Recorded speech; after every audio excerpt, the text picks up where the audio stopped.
Reconciling with one another begins with a sincere desire to restore the relationship. It involves acknowledging any wrongs committed and expressing genuine remorse. Open, honest communication is essential, allowing both parties to share their feelings and perspectives.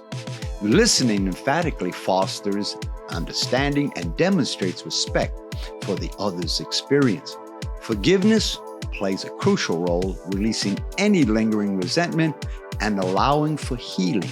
It's important to take responsibility for one's actions and offer amends where possible. Reconciliation is a process that requires patience, humility, and a commitment to rebuilding trust, ultimately leading to a renewed and stronger connection.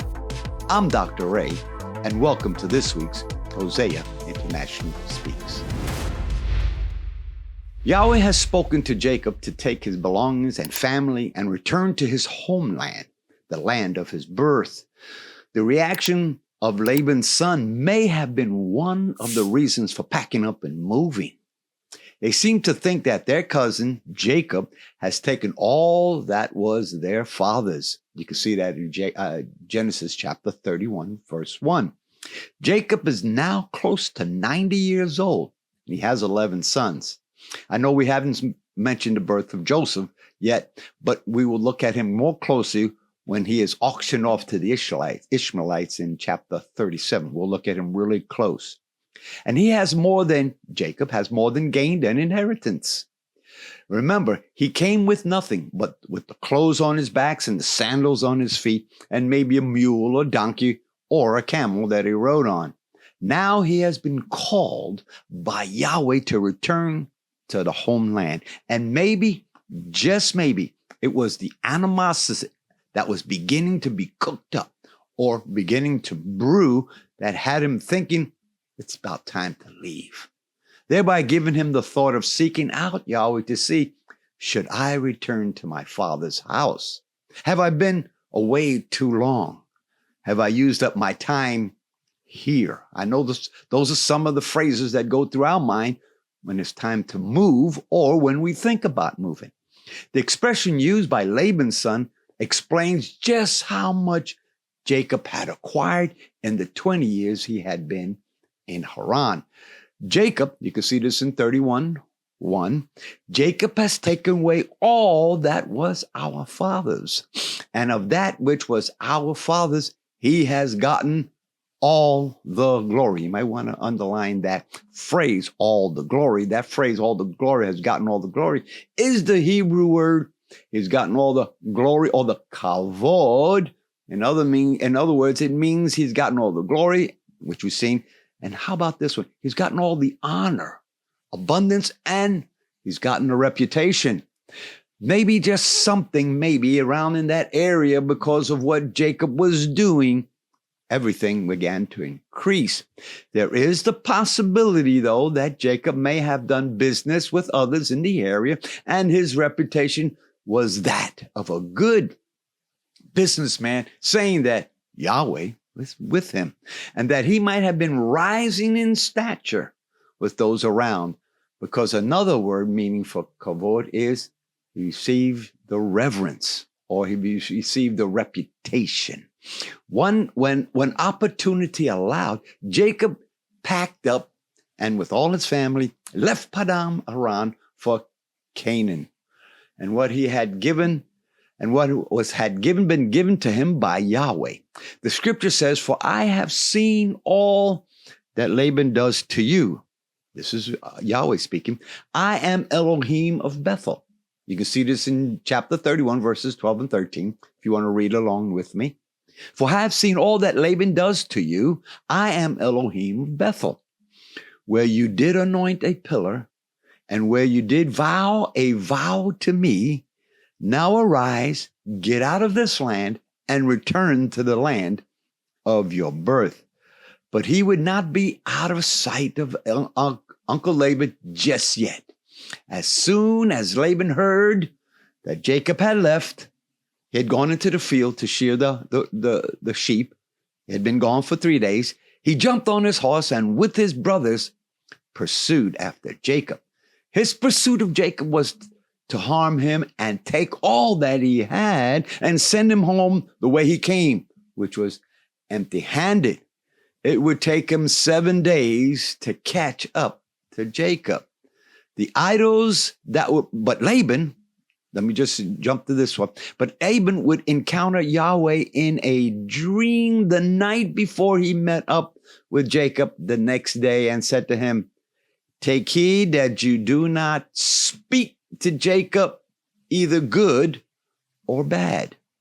Yahweh told Laban, "You restrain or keep your watch over your threatening words because they have power and from talking about anything good or anything bad." In other words, he was to refrain either way. That is, don't agree with him on anything and don't disagree with him on anything. You just be neutral in any case. Catching up to Jacob, Laban gives his dissertation on how he had given Jacob his daughters and that those were his grandchildren are his and that he would have sent them away with all the hoopla that was given. But Jacob knows his uncle because, remember, he's just like him. It seems like Jacob has learned who he was. But Laban, even though older, has not changed. The last thing that comes up is that upon leaving, something of the household is missing. It seemed to be the household gods. Rachel, Jacob's second wife, took the household goods. What was so significant of these idols or gods, as Scripture says? It is believed that the possession of the household gods could be part of a legal title to the paternal or the father state. That means in this case, the married daughter, it gave her husband the claim to her father's property. In other words, whatever belonged to Laban now would belong to Jacob. And because Laban now had sons of his own, who alone had the right to their father's gods. Rachel's theft was a serious offense. So serious that Jacob said, "Anyone with whom you find your gods, let him not live." In other words, death. Maybe in his thinking, he thought of one of the servants might have stolen the gods. He never thought about maybe one of his wives, but never in his mind did he think it might have been one of his wives. Least of all, Rachel, the one whom he loved more than the others. They were called teraphims. That's what these idols were called. And that most of it can be said with certainty is that the teraphims were cultic objects, distinguish it in Hebrew vocabulary from other carved and molded idols. And they were significant in value, meaning in the Israelite religion and law. Maybe that's where the probability in human form, they were probably in human form to represent a household god or deceased ancestors, and were likely used for divination. Is it any wonder the first commandment given by Yahweh to the Israelites when coming out of Egypt was, "You shall have no other gods before me"?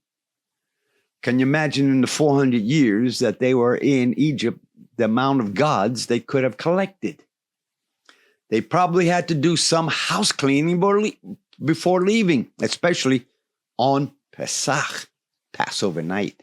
They had to rid the house of leaven at that point, and I'm sure along with the leaven, out went the household gods. Upon meeting up with each other, Laban and Jacob exchanged their thoughts of how each other handled certain situations. In all that was exchanged, not one of them called their attention to the deception that was used to get what they wanted. These exchange of words came after Laban had searched the camp for the stolen idols, and he didn't find any.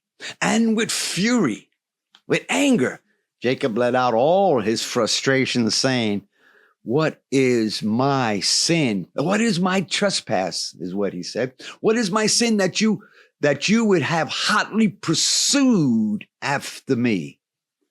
And then he goes about telling his uncle Laban what he has done to him for 20 years. Too bad Yahweh didn't tell Jacob to hold his peace, because it seemed like Laban was doing a pretty good job of holding his. When all is said and done, it is Laban that calls for peace by making a covenant between the two. And with this covenant, Yahweh would watch between the two, and that Jacob would not take any other women as wives, seeing that he had 4 already. And that each would not cross the boundaries or the borders that would have been set. The place in which the covenant was made, Jacob called it Galid, which means a heap of stones. And it is possible from the meaning that it was recorded on paper or on the stones that laid on top of each other of the stones that were packed. Everything went as well as possible, with each party going their separate ways without any violence. It ended so well that Jacob was even visited by angels of Yahweh, probably assuring him that he, Yahweh, was still with him. And he named the place Mahanaim, meaning 2 camps.